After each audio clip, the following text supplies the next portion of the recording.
Good morning.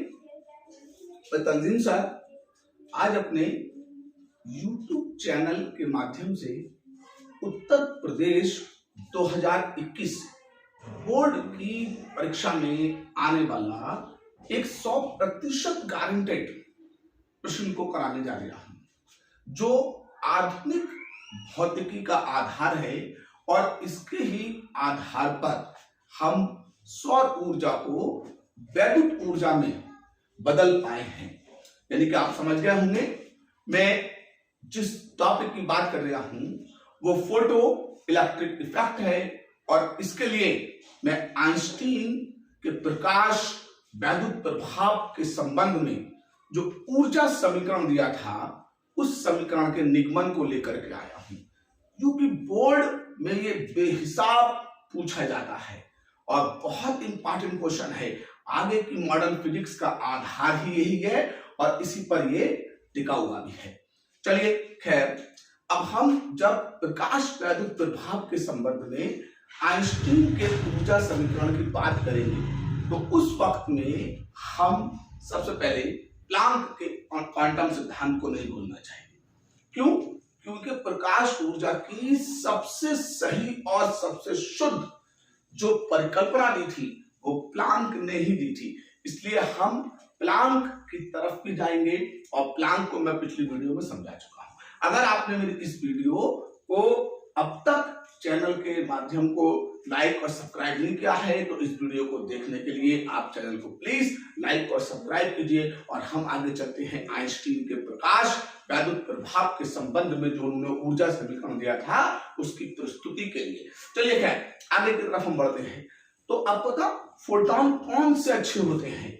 याद रखेंगे, जिन फोटोनों की आवृत्ति ऊंची होती है और तरंग दैर्ध्य कम होती है तो उनकी ऊर्जा अच्छी होती है, उनमें ऊर्जा ज्यादा होती है, और ज्यादा ऊर्जा के फोटोन ही प्रकाश वैद्युत प्रभाव की घटना में बहुत उपयोगी होते हैं। तो इस हिसाब से अगर हमें प्रकाश वैद्युत प्रभाव की घटना में आगे की तरफ जाना है तो उसके लिए हमें उच्च आवृत्ति और लघु तरंग दैर्ध्य के फोटोनों की जरूरत पड़ेगी। अब चलते हैं हम प्रकाश वैद्युत प्रभाव की तरफ। तो आइंस्टीन ने क्या बताया, जब कोई उच्च आवृत्ति यानी कि ऊंची आवृत्ति का और लघु तरंग दैर्ध्य यानी कम तरंग दैर्ध्य का कोई फोटोन आया और धातु की सतह पर टकराया, धातु की सतह पर टकराया, तब ये फोटोन क्या करेगा? जब फोटोन ऊर्जा को लेकर आएगा और धातु की सतह पर टकराएगा तो ये इसमें उपस्थित इलेक्ट्रॉनों से टकराएगा, तो ये अपनी ऊर्जा सारी की सारी इलेक्ट्रॉन को दे देगा और खुद नष्ट हो जाएगा। अब ये ऊर्जा जो इलेक्ट्रॉन ने ली है तो इलेक्ट्रॉन उत्तेजित अवस्था में आएगा और फोटोन से ली गई ऊर्जा को दो रूप में इस्तेमाल करेगा। पहला रूप, जब वो धातु के अंदर से धातु की सतह तक आएगा तो जो वर्क फंक्शन करेगा तो उतना कार्य फलन के रूप में होगा, कार्य फलन, और जिसे हम क्या कहेंगे? Work function W। तो इतना तो ये तब करेगा। और अब जो शेष ऊर्जा रह गई है, क्या रह गई है? शेष ऊर्जा। तो इस ऊर्जा को लेकर ये फोटोन पूरी ताकत से जब सतह से उत्सर्जित होगा तो ये उत्सर्जित गतिज ऊर्जा के रूप में इस्तेमाल करेगा। अब ज्यादा से ज्यादा गतिज ऊर्जा होगी तो अधिकतम गतिज ऊर्जा के रूप में इस्तेमाल करता है। अधिकतम गतिज ऊर्जा यानी कि K मैक्स के रूप में इस्तेमाल करेगा। तो क्या हुआ? फोटोन से ली गई ऊर्जा को इलेक्ट्रॉन दो रूप में इस्तेमाल कर रहा है। पहला कि धातु की सतह तक आने में, कार्य करने में, और दूसरा सतह से उत्सर्जित होने के लिए अधिकतम गतिज ऊर्जा में। तो एक ऊर्जा जो फोटोन की ई थी वो क्या ऊर्जा में बढ़ गई? वर्क फंक्शन और काइनेटिक एनर्जी में बढ़ गई। इस तरीके से अगर हम देखें तो फोटोन की जो ऊर्जा थी, फोटॉन की ऊर्जा वो ई जो थी वो दो ऊर्जाओं में, के मैक्स में और वर्क फंक्शन कार्य में बढ़ गई। यहां से मैं के मैक्स को अलग करना चाहूं तो W को फोटोन की ऊर्जा में से ला करके घटा दूंगा, तो के मैक्स जो आएगा वो E माइनस का W आएगा।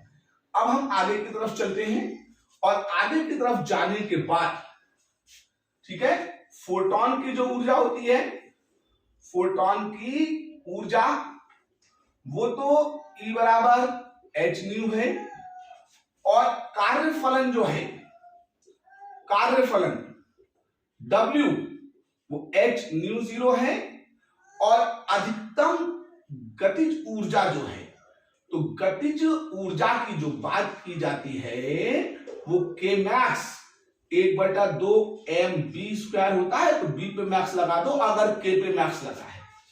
इन मानों को हम समीकरण 1 में रखते हैं, तो समीकरण 1 की तरफ जाते हैं, तो 1/2 mv मैक्स का स्क्वायर बराबर h new minus h new 0। तो ये जो हमें निकल के आएगा, ये प्रकाश वैद्युत प्रभाव के संबंध में आइंस्टीन ने जो समीकरण दिया था ऊर्जा का, वो निकल गया है। अब हम आगे चलते हैं, तो न्यू c/λ होता है और न्यू 0 c/λ0, जहां 0 का मतलब इनकी दहली आवृत्ति से है। अगर आवृत्ति है दहली आवृत्ति और तरंग दैर्ध्य है तो तरंग दैर्ध्य। इन मानों को अब हम ऊर्जा के समीकरण में रखते हैं, तो हमारे पास 1/2 mv मैक्स का स्क्वायर तो होगा ही। अब h न्यू की जगह पे c/λ और h न्यू 0 की जगह पे c/λ0, तो 1/2 mv मैक्स का स्क्वायर, h से आप कॉमन निकाल लीजिए, तो 1/λ माइनस 1/λ0।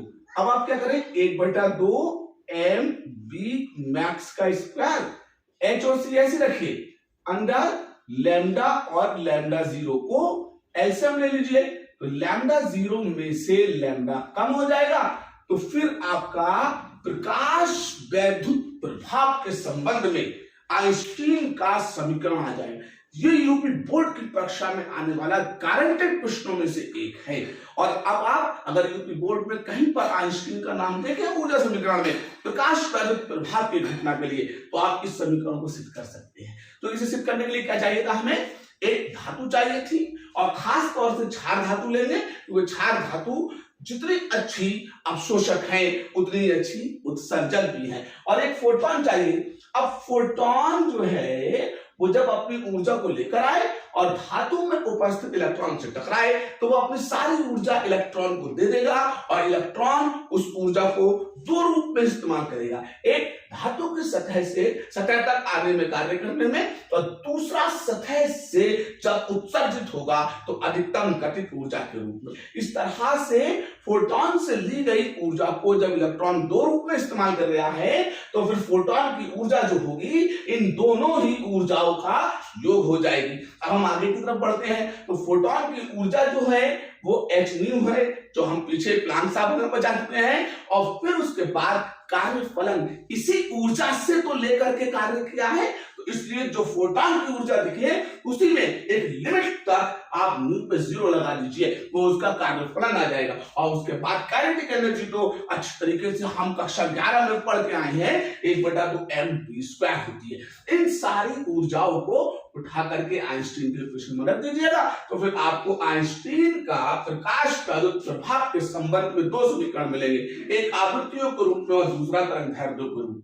अब अगर आपको ये आइंस्टीन के प्रकाश वैद्युत प्रभाव के समीकरण समझ में आ गए हैं, तो अब मैं अपनी अगली वीडियो में आपको फोटोन से संबंधित और दूसरी बातें बताऊंगा। उम्मीद करता हूं ये आइंस्टीन की इक्वेशन आपके लिए बहुत समझ में आई होगी, और अगर समझ में आ गई है तो आप प्लीज एक बार और आपसे मैं क्या बहुत ही निवेदन करके कहता हूं कि वीडियो को प्लीज सब्सक्राइब और लाइक कीजिए। तब तक के लिए जय हिंद, जय भारत।